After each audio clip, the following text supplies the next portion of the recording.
تو ہمارا جو جدید طبقہ ہے یونیورسٹیوں کا, کالجوں کا, وہ انہوں نے مولویوں کو دنیا کا پرلے درجے کا بے وقوف سمجھنا شروع کر دیا ہے. کیوں؟ وہ کہتے ہیں ان کے پاس یونیورسٹی کی ڈگری نہیں ہے, انہوں نے MBA نہیں کیا ہوا, یہ PhD نہیں ہے, کیونکہ یہ ساری سندیں گوروں سے ملتی ہیں نا آپ کو. بھائی PhD میں جو سلیبس ہے وہ کہاں سے آیا ہے؟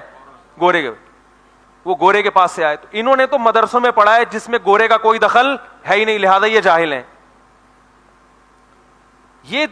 یہ نوجوانوں کے دماغ میں کیا بیٹھ گیا ہے؟ یہ شیطان نے ایک وسوسہ ڈال دیا ہے. تو بھائی ایک صاحب مجھے کہنے لگے کہ وہ علماء کو PhD ڈاکٹر ہونا چاہیے. میں نے کہا ہونا تو بہت کچھ چاہیے, لیکن اگر کوئی نہیں ہے تو اس سے کوئی خاص فرق پڑتا نہیں ہے, کیونکہ وہ اپنی فیلڈ کا PhD ہونا چاہیے اس کو. وہ کہنے لگے نہیں. میں نے کہا اگر کسی عالم میں یہ صلاحیت نہیں ہے کہ وہ کھانسی کا علاج کر سکتا ہو, نزلے کا علاج, جیسے انجینئر کو تو نہیں پتا ہوتا نا کہ کھانسی کیسے ٹھیک ہوگی, نزلہ کیسے ٹھیک ہوگا, تو آپ انجینئر کی توہین کرو گے, یا آپ یہ کہو گے اس سے اب میں نقشے بھی پاس نہیں کرواتا, کیونکہ اس کو کیا پتا کہ پھیپھڑے کا فنکشن کیا ہوتا ہے اور گردے کیسے کام کرتے ہیں. ابے بھائی کوئی انجینئر یا کمپیوٹر کا سافٹ ویئر انجینئر ہو کوئی, آپ اس کے پاس گئے کمپیوٹر لے کے, آپ نے اس سے پوچھا کہ بھائی ذرا پھیپھڑوں کا فنکشن بتاؤ کیسے کام کرتے ہیں, کیونکہ پڑھے لکھے ڈاکٹر تو جانتے ہیں, یا وہ کہہ رہے ہیں مجھے کیا پتا. آپ کہہ رہے ہیں اچھا یہ بتاؤ کہ کلوروفل کیا ہوتا ہے, جو پودوں میں کلوروفل ہوتا ہے وہ کیا ہوتا ہے. میرا پتہ نہیں بھائی کیا ہوتا ہے. آپ نے اس سے پوچھا اچھا بتاؤ کہ پانی کا فارمولا کیا ہے. 25-30 آپ نے اس سے سوال پوچھنا شروع, وہ سب کے کہہ رہے بھائی مجھے نہیں پتا. آپ کہتے ہیں جا میں تجھ سے کمپیوٹر بھی ٹھیک, تجھے پتہ ہی نہیں ہے. صحیح ہے. تو انجینئر کے ساتھ تو یہ سلوک نہیں کریں گے, مگر علماء کے ساتھ یہی سلوک. ان سے کیوں پوچھیں, ان سے اپنے مسائل کا حل کیوں پوچھیں, ان سے کیوں پوچھیں کہ لا کیا ہے, قانون کیا ہے, کیونکہ یہ تو نہ MBBS ڈاکٹر ہیں, نہ یہ انہوں نے MBA کیا ہوا ہے, نہ ان کو مینجمنٹ پڑھی ہوئی ہے. تو میرے بھائی جس نے MBA کیا ہوا ہے وہ MBBS ڈاکٹر نہیں ہے, اور جو MBBS ہے وہ اس نے MBA نہیں کیا ہوا, لیکن پھر بھی MBA والے کے پاس بھی جاتے ہو, اور جب ڈاکٹری کی بات آتی ہے تو کس کے پاس جاتے ہو؟ ڈاکٹر کے پاس جاتے ہو. اور اگر کسی سے پیسے نکلوانے ہو تو بدماش کے پاس جاتے ہو. کیا خیال ہے؟ جس سے کام لیا جاتا ہے نا اس. بھائی ہمارے ایک دوست ہیں تاجر ہیں, جب لوگ ان کے پیسے نہیں دیتے تو میں نے کہا یار آج کل تو لوگ پیسے کھا جاتے ہیں, آپ کرتے کیا ہیں؟ انہوں نے کہا جو پیسے کا تو میں نے 2-4 گنڈے رکھے ہوئے ہیں,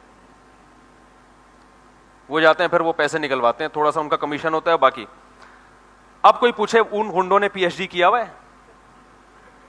ہے, وہ پڑھے لکھے ہیں, تو آپ کہو گے بھائی گنڈا جتنا جاہل ہو اتنا ہی اچھا ہوتا ہے. جو کام میں نے کروانا ہے اس کے لیے PhD کی ضرورت نہیں ہے. تو یاد رکھو, جو علم جو آپ کو تہذیب سکھائے, جو آپ کو حلال و حرام سکھائے, جو آپ کو صحیح لائف اسٹائل سکھائے, یعنی زندگی کیسے گزارنی ہے, یہ علم صرف پیغمبروں کے پاس ہوتا ہے, اور پیغمبروں سے یہ علم صرف علماء حاصل کرتے ہیں. ڈاکٹر انجینئر یہ علم پیغمبروں سے حاصل نہیں کرتے. حتیٰ کہ مسلمان سائنسدان بھی جو گزرے ہیں انہوں نے بھی اپنی ریسرچ کر کے کیا, پیغمبر سے نہیں حاصل کیا انہوں نے, کیونکہ محمد صلی اللہ علیہ وسلم جو مبعوث ہوئے وہ لوگوں کی ہدایت کا علم لے کر آئے, میڈیکل سائنس اور انجینئرنگ کا علم لے کر نہیں آئے. کچھ باتیں آپ نے بتائی ہیں معجزے کے طور پر میڈیکل سائنس کی بھی جو صحیح ثابت ہوئی ہیں, لیکن آپ کا اصل ہدف یہ نہیں تھا. حتیٰ کہ آپ ان چیزوں میں دوسری قوموں سے استدلال کیا کرتے تھے, صحابہ سے مشورہ بھی لیا کرتے تھے.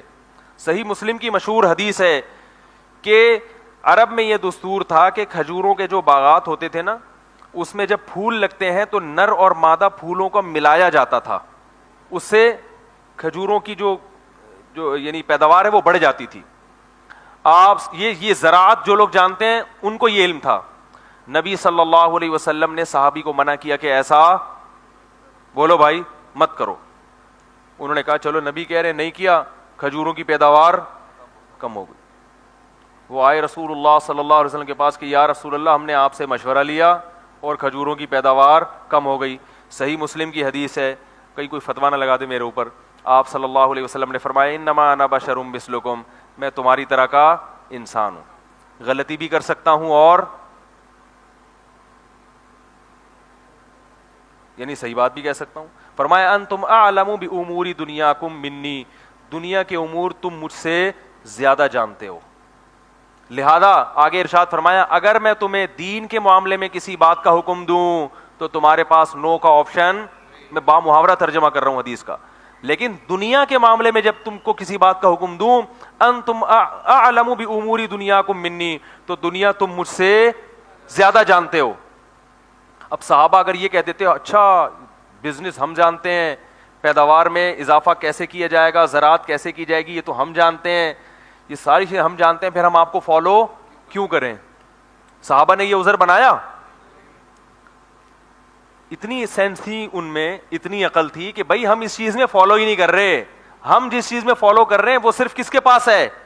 ان کے پاس ہے, محمد صلی اللہ علیہ وسلم کے پاس ہے. تو زندگی کن قوانین کے تحت گزارنی ہے, کن اصولوں اور ضابطوں کے تحت گزارنی ہے, وہ اصول اور ضابطے صرف اور صرف اللہ نے اپنے پیغمبروں کو بتائے ہیں براہ راست, کیونکہ اس میں انسان کی عقل بھٹک سکتی تھی, گمراہی کا شکار ہو سکتی تھی. کیوں ہو سکتی تھی یہ الگ ٹاپک ہے. بعض لوگ کہتے ہیں انسان اتنا ذہین ہے تو کیوں غلط قوانین بنائے گا. اس پر میرا ایک بیان ہوا ہے بہت پہلے, میں دوبارہ کبھی بتاؤں گا کہ انسان جب قانون سازی کرتا ہے تو اس میں کچھ ٹیکنیکل فالٹ لازمی آتے ہیں. وہ کیا فالٹ کیوں آتے ہیں وہ لازمی, چاہے وہ دنیا کے ذہین ترین لوگ قانون بنائیں, کچھ نہ کچھ فالٹ اس میں لازمی آئیں گے. ان میں چند پوائنٹ تو یہ ہے کہ ایک تو یہ کہ ہر بات دلیل سے سمجھائی نہیں جا سکتی, جبکہ انسان ڈیبیٹ کرے گا تو کیسے. رشیا میں قانون بنا تھا کہ سگی بہن سے شادی بھی جائز ہے. لوگوں نے پوچھا کیوں, یہ تو غیرت کے خلاف. انہوں نے کہا غیرت کی ڈیفینیشن کرو, غیرت کسے کہتے ہیں؟ اب کوئی ڈیفائن کر سکتا ہے غیرت کو؟ تو وہ نتیجہ کیا نکلا؟ انہوں نے کہا بھائی اس کے ناجائز ہونے کی کیا وجہ ہے, یہ مرد ہے وہ بھی عورت ہے. تو کیسے الٹے الٹے قوانین انہوں نے بنا دیے. تو یعنی ڈیبیٹ میں جو چیز نہیں آئے گی تو اس کو انسان پھر قانون کے تحت لا نہیں سکتا. دوسرا, انسان جتنا بھی ذہین ہو اس میں خواہشات اللہ نے رکھی ہیں, وہ قانون سازی کے وقت اپنی خواہشات سے مغلوب بھی ہوگا. کبھی ایسا قانون نہیں بنائے گا جو اس کی ذات کے خلاف جا رہا ہو. امریکہ میں شراب حرام نہیں ہے, یو کے میں حرام نہیں ہے, کیوں؟ اسمبلی میں جو لوگ قانون سازی کرتے ہیں وہ خود پیتے ہیں, وہ کیسے قانون بنا سکتے ہیں کہ ہم چھوڑ دیں؟ نہیں یاری میرا خیال ہے بات. جبکہ اللہ جب شراب کو حرام قرار دے رہا ہے تو اللہ کسی کے جذبات سے متاثر نہیں ہوتا, وہ انسانیت کو دیکھتا ہے. تو یہ بہت بڑی بڑی فالٹ ہیں جس کی وجہ سے کیا ہوتا ہے, انسان 100% قانون سازی میں صحیح سمت میں نہیں جاتا. تو اللہ تعالیٰ نے قوانین, تو میں یہ عرض کر رہا تھا کہ یہ علم صرف کس کے پاس ہے؟ پیغمبروں کے پاس. ہاں میں یہ مانتا ہوں کہ علماء اگر دنیاوی تعلیم سے بھی آراستہ ہوں تو اور بھی زیادہ اچھا ہوتا ہے, یہ اچھی بات ہے. تبھی جامعۃ الرشید کوشش کر رہا ہے کہ جو علماء کی نئی جماعت پیدا ہو وہ دین اور دنیا دونوں سے آراستہ. اور یہ رائے تھی مولانا ابو الحسن علی ندوی کی رحمہ اللہ تعالیٰ, بہت بڑے عالم تھے, انہی سے جامعۃ الرشید کے علماء نے لیا یہ رائے کہ اس زمانے میں بقدر ضرورت دنیا کا علم بھی ضروری ہے تاکہ معاشرے میں اچھی طرح سروائیو کر سکے. لیکن یہ مطلب نہیں جس عالم کے بعد دنیا کا علم نہیں وہ بیچارہ فارغ ہے, ایسا نہیں ہے. علم تو لینا پڑے گا. اور ہاں دنیا کا علم آ گیا مگر اپنے علم میں مہارت نہیں ہے. جیسے کہ آج کل جو علماء دنیا کے علم کی طرف جا رہے ہیں نا, پھر وہ دین کے علم میں مضبوط نہیں ہوتے, پھر نہ ادھر کے رہتے ہیں نہ ادھر کے رہتے ہیں. تو خیر دونوں علم میں مہارت ہو تو نور لا نور, یہ تو بہت اچھی بات ہے. تو لیکن اصل کیا ہے کہ آپ کے پاس جو چیز ہے وہ آپ سے لی جائے گی, جو چیز آپ کے پاس نہیں ہے وہ آپ سے نہیں لی جائے گی.